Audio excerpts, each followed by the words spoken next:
Hi guys! Dahil hindi ako napag-intro nung nagpunta ako sa Fort Santiago, ngayon ako mag-intro. Hi guys! I'm Evangeline Mayor Magdalas.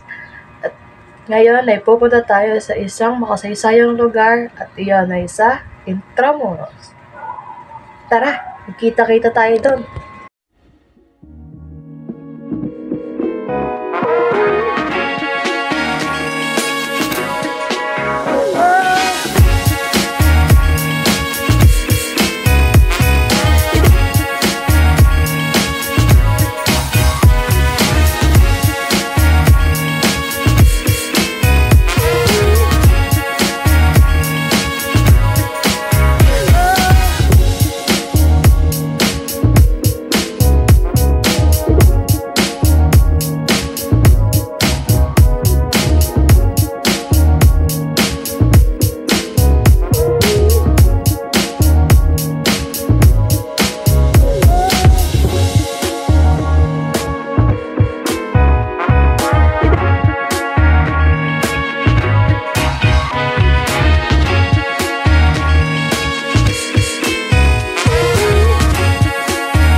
Yan yun eh. Yan yung sa loob yung baluarte.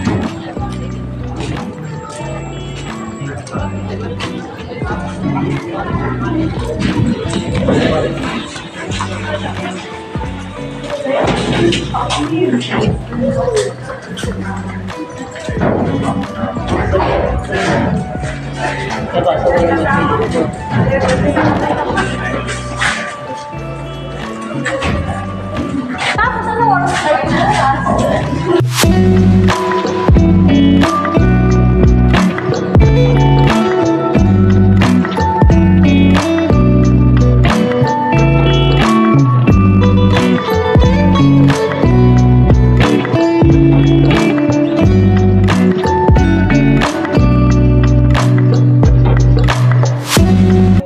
Course pala dito. Dito nag-google si ito yung chapel.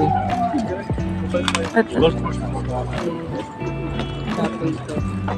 pwede po. Oh, yun. Tanong ka rin ako. Ayan, ano? Favorite mo?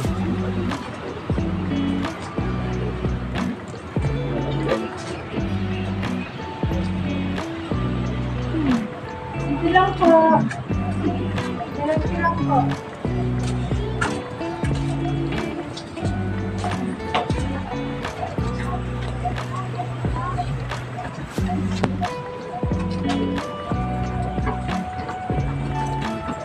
Okay, so unan na siya. Inunahan niya na.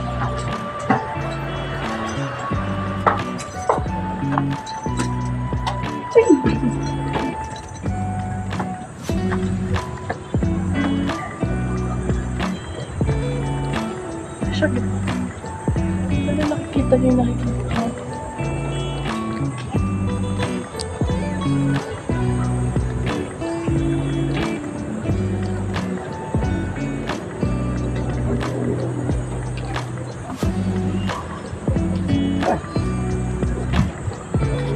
Nag-iisa lang yung canyon dito, di? Ngayon, dati. Alam niya yan. Pero doon sa kabila, mas marami sa kabila. Ewan ko, nandun pa. Init. Ayun. Sa... Nung meron dito. Wow! Wala, view lang sa golf. Yung golf dati talaga. Ganyan Pwede na. Ganito kataas yung pader. Tapos ang bahay dito sa lahat. Kaya nga eh. Diba? Ang galing yun guys. Chapel. That's the chapel. Hindi mo naakyat pa ng ibang mga kapit. Ayun na ngayon. Ano lud tawag dito, di ba? Uy!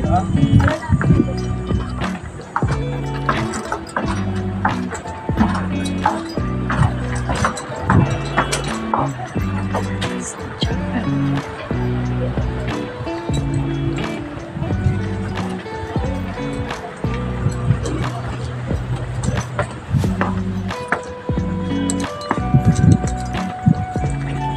What's next?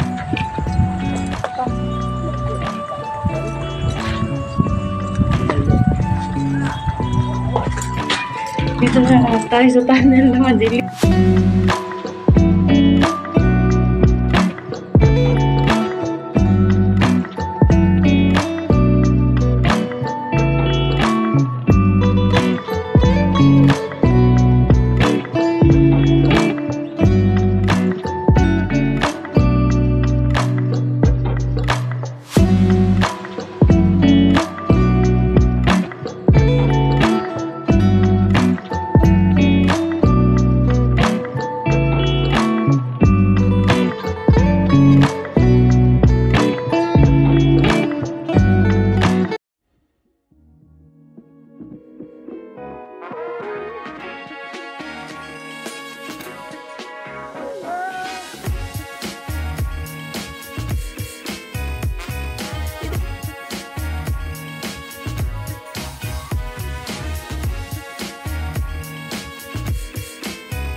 Ang makasaysayang lugar ng Port Santiago ay matatagpuan sa Intramuros, Manila, 1002 Metro Manila.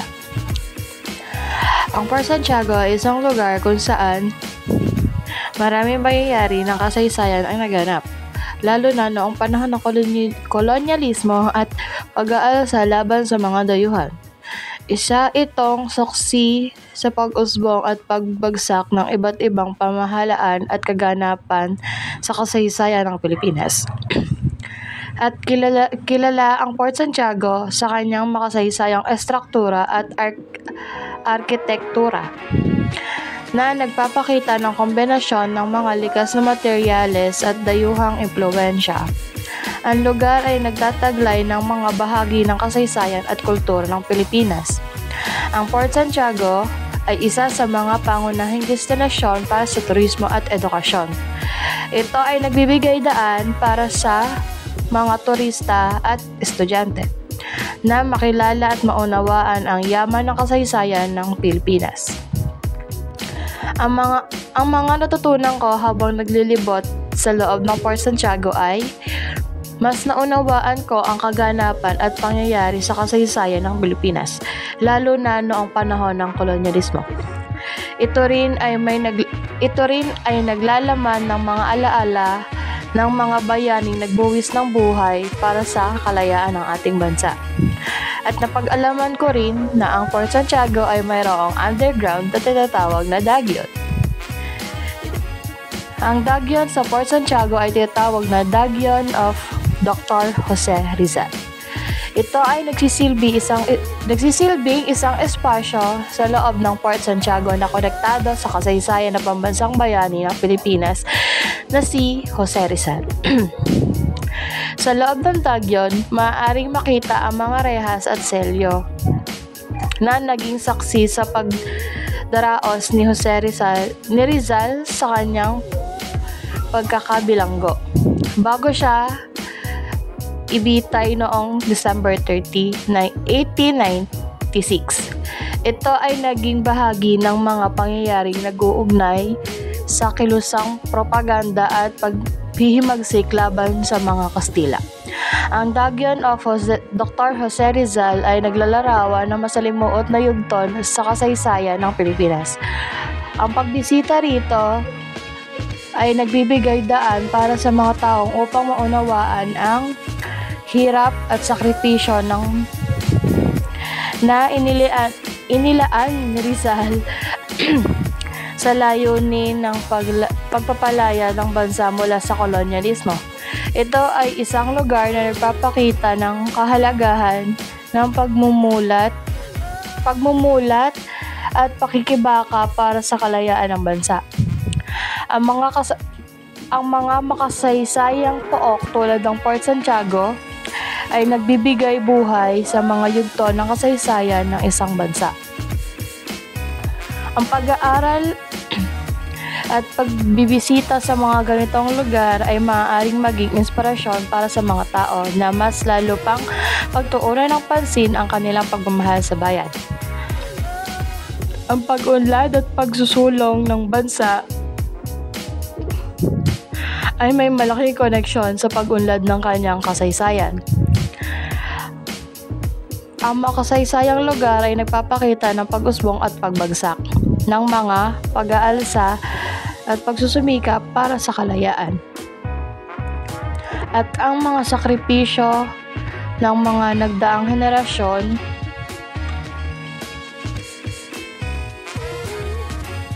para sa kinabukasan ng bansa. So, magitan ng pag-unawa at pagpapahalaga sa kasaysayan ay maaring maging mas malalim ang pagmamahal sa bayan. Dahil sa pagpapahalaga sa mga